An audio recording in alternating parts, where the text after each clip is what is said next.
வழங்கிடு வழங்கிடு வழங்கிடு வழங்கிடு அடிப்படை ஊதிய உயர்வு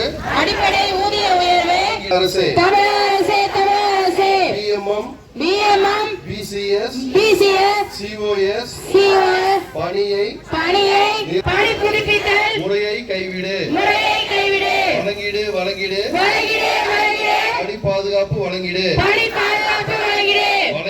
வழங்கிடு வைப்பு நிதி காப்பீடு வழங்கிடு ஒன்றுபடுவோம் போராடுவோம் வெற்றி வாழ்வாதார இயக்க பணியாளர்கள் மற்றும் ஊராட்சி அளவிலான களப்பணியாளர்கள் இதுவரைக்கும் இவ்வளவு பெரிய நீண்ட நெடி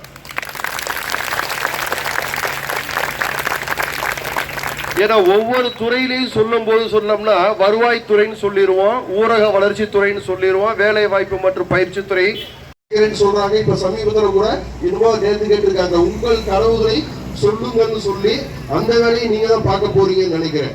கிட்டத்தட்ட பாத்தீங்க அப்படின்னா காலையில ஒரு திட்டமாக இருக்கட்டும், வேற ஏதாவது ஒரு சர்வேயர் கொடுக்கக்கூடிய வேலையாக இருக்கட்டும், மற்றபடி பாத்தீங்கன்னா புதுசா ஏதாவது ஒரு திட்டங்கள் ஆதார இயக்கத்துல பணிபுரிகிறேன். இந்த போராட்டம் பார்த்தீங்கன்னா எங்களுடைய ஊதிய உயர்வு கேட்டு தான் இந்த போராட்டம் பண்ணோம்.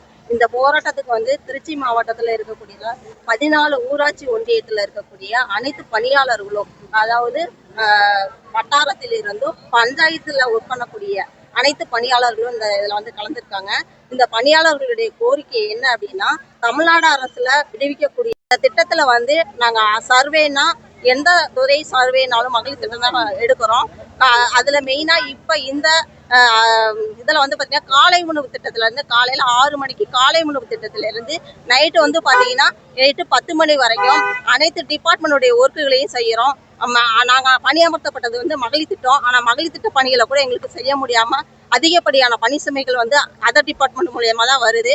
அவ்வளோ பணிகளை செய்கிறோம். நாங்கள் இப்போ என்ன கேட்குறோம் அப்படின்னா, வேலை செய்யறதுக்கு நாங்கள் தயார். எங்களுக்கான ஊதியம் கவர்மெண்ட் கொடுக்கணும்.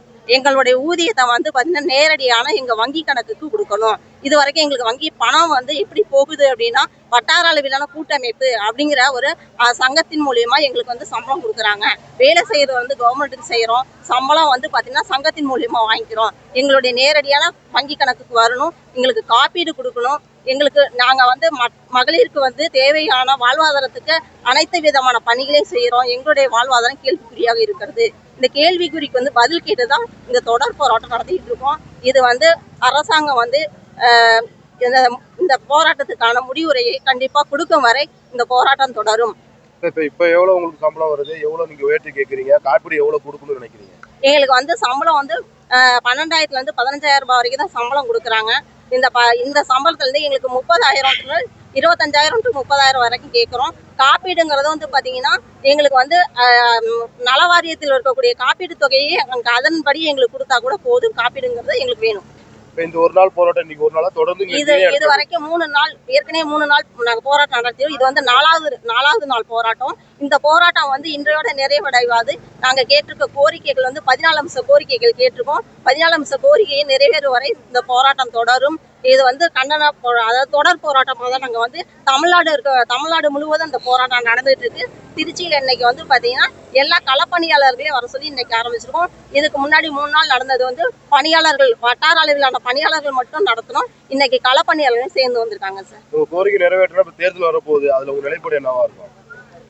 கவர்மெண்ட் கம்பல்சரி, ஏன்னா மகளிர்னு சொல்லிட்டு எங்களுடைய முதல்வர் ஐயா மகளிரை நம்பி நிறைய திட்டங்கள் அறிவிச்சிருக்காரு, வெற்றியும் கண்டிருக்காரு.